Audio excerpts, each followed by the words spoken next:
खैर, जो थंबनेल है वो ये कि आफ्टर सिलेक्शन लाइफ कैसी होती है, आफ्टर सिलेक्शन लाइफ कैसी होती है, तो उस पर बात करते हैं। सबसे पहली चीज़ जो होती है आपकी लाइफ में, जो बदलाव आता है एसएससी जैसे, क्योंकि बड़ा एग्ज़ाम है, प्रेस्टिजियस एग्ज़ाम है, जिसमें आपको एक नेम तो मिल ही जाता है, फेम भी होता है, लोग जानने लगते हैं, लेकिन उसमें से जो सबसे बड़ी चीज़ होती है जो आपके साथ, वो ये कि आपको अब ये नहीं बताना पड़ता कि अभी आप क्या कर रहे हैं। रिश्तेदार, जानने वाले लोग, दूर दराज के गाँव के जितने भी लोग होते हैं, वो आपसे एक सवाल जो हमेशा करते हैं कि अभी क्या चल रहा है आपका, वो सवाल अब आपके सामने नहीं आता। तो सबसे बड़ी चीज़ तो ये है। और दूसरी चीज़ ये है कि जो लोग सेलेक्ट होते हैं, ऐसा नहीं है कि उन्होंने पीछे बहुत आसानी से चीज़ें मिल गई हैं।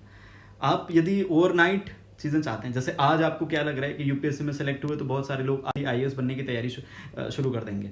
जब सीजीएल का सेलेक्ट रिजल्ट आएगा तो बहुत सारे लोग सीजीएल में तैयारी करना शुरू कर देंगे तुरंत, और क्योंकि वो चार्म होता है, एकदम से इतना बड़ा नाम, इतनी बड़ी बातें होने लगती हैं समाज में, इतना ऐश्वर्य मिलता है, तो आपको लगता है कि हम भी अब यही करें।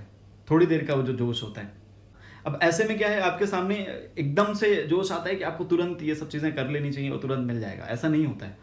जो लोग भी, यदि पहले अटेम्प्ट में भी जिनका सिलेक्शन होता है, उनके पिछले 10-12 साल की पढ़ाई होती है। सीजीएल में भी सेम है, जैसे पहली बार में भी यदि सिलेक्ट होता है कोई कैंडिडेट, इसका मतलब ऐसे नहीं है कि वो 1 साल पढ़ के आया है, पहले बहुत सारी मेहनत करी है। तो आप लोग भी इतनी जल्दी उम्मीद ना करें कि आपको तुरंत 3 महीने में सिलेक्शन हो जाए। आप 1.5 साल मेहनत करिए, अच्छे से करिए, और इतने बड़े पद को पाने के लिए, इतनी बड़ी खुशी को पाने के लिए आप ये समझ सकते हैं कि आपको मेहनत कितनी करनी पड़ेगी। तो मेहनत भी उस लेवल की करनी पड़ेगी, और फिर जब आपको मिलेगा तो फिर मज़ा भी आएगा। और दूसरी चीज़ ये कि कोई खास बदलाव नहीं आता लाइफ में, बस थोड़ा सा चेंजेस ये आ जाते हैं कि आपको थोड़े से मैसेजेस आते हैं जिनमें ये पूछते हैं कि भैया इसकी स्ट्रैटेजी बता दो, उसकी स्ट्रैटेजी बता दो, ये कैसे करते थे, वो कैसे करते थे, इसमें नंबर कैसे बढ़े, मतलब वही रेगुलर जो हर एक एस्पिरेंट के दिमाग में होता है, वही चीज़ें पूछी जाती हैं। हाँ, और बाकी कोई बदलाव खास नहीं आता, खासकर मेरे तो लाइफ में खास कोई बदलाव नहीं आया। इससे पहले भी पढ़ रहे थे, और उसके बाद मैंने आप लोगों को पढ़ाना शुरू कर दिया, तो वैसे ही बिजी हो गए, तो कुछ पता ही नहीं चला, 1-2 दिन पता चला, उसके बाद वही सब नॉर्मल लाइफ। तो जैसे जिन लोगों का होता है, वैसे बड़ा मुश्किल होता है, ये भी एक बड़ी मुश्किल चीज़ है। जैसे क्या होता है कि हम 1-1.5 साल 2 साल से लगातार पढ़ रहे थे और सिलेक्शन हो जाता है, तो फिर अब आपके पास कोई काम नहीं होता पढ़ने के लिए। अब कोई सुबह से, जैसे उस टाइम पे होता था कि सुबह उठ रहे हैं 6 बजे और फिर पूरे दिन का शेड्यूल होता था, रात के 11-12 बजे तक क्या करना है। अब क्या है कि आप सुबह उठते हो, आपके पास कोई काम ही नहीं है। तो खैर, अभी तो मैं आपके लिए काम कर रहा हूँ, तो मेरे पास समय बहुत कम रहता है, तो ये एक अच्छी चीज़ है कि बिजी रहता हूँ। वरना जनरली जो सिलेक्टेड कैंडिडेट होते हैं उनके साथ यही समस्या आती है कि वो फिर दिन भर परेशान होते रहते हैं, इधर उधर ढूंढते रहते हैं, रील्स देखते रहते हैं, है ना, फिर इधर उधर परेशान होते हैं। तो आप लोग भी इस जगह पहुँचेंगे, आप लोग भी बहुत सफलताओं को पाएंगे। बस ये है कि आप मेहनत उतनी करिए जितना सेलेक्टेड लोगों ने करी, बस मेहनत आप उतनी नहीं करते और उम्मीद आप उससे ज़्यादा कर लेते हैं। तो बस आपसे इतनी विनती है, मैं इसी वजह से आपके सामने आया था। यदि आपके कोई सवाल होंगे तो मैं आपसे बात भी करूँगा, लेकिन जो मेरा कहना है वो ये कि नॉर्मल लाइफ वैसे ही चल रही है, बल्कि जब आप एस्पिरेंट होते हैं तो आपकी लाइफ बहुत सुंदर होती है, क्योंकि आपको जो वो एकदम से एक्साइटमेंट रहती है कि एग्ज़ाम होगा, सिलेक्शन होगा, फिर इतना नौकरी लगेगी, पैसा मिलेगा, मतलब बड़ी सारी चीज़ें वो तब तक रहती हैं जब तक सिलेक्ट नहीं होते हो आप। तो सिलेक्शन के पहले की जो, जब आप एस्पिरेंट होते हैं, अभ्यर्थी होते हैं, जब तैयारी कर रहे होते हैं, तो बहुत सुंदर लाइफ होती है। आपको अभी पता नहीं चल रहा है, वो जो कम खर्चों में आपको चीज़ें चलानी पड़ती हैं, प्रॉब्लम्स पे आपको खुश रहना पड़ता है, मेहनत करनी पड़ती है, वो लाइफ अब दोबारा नहीं मिलती है फिर आपको। समझ रहे हैं ना आप? जब एस्पिरेंट होते हैं तो सबसे सुंदर लाइफ जी रहे होते हैं आप। तो जिस लाइफ में, जिस फेज़ में हैं आप, उसको एंजॉय करिए, उसमें टेंशन के साथ न रहिए और उसको बोझ भी मत समझिए। आप मेहनत करिए, सफलता तो मिलनी ही है जब आप मेहनत करेंगे, बस एक्सपेक्ट तभी करिए जब आप उतनी मेहनत करिए।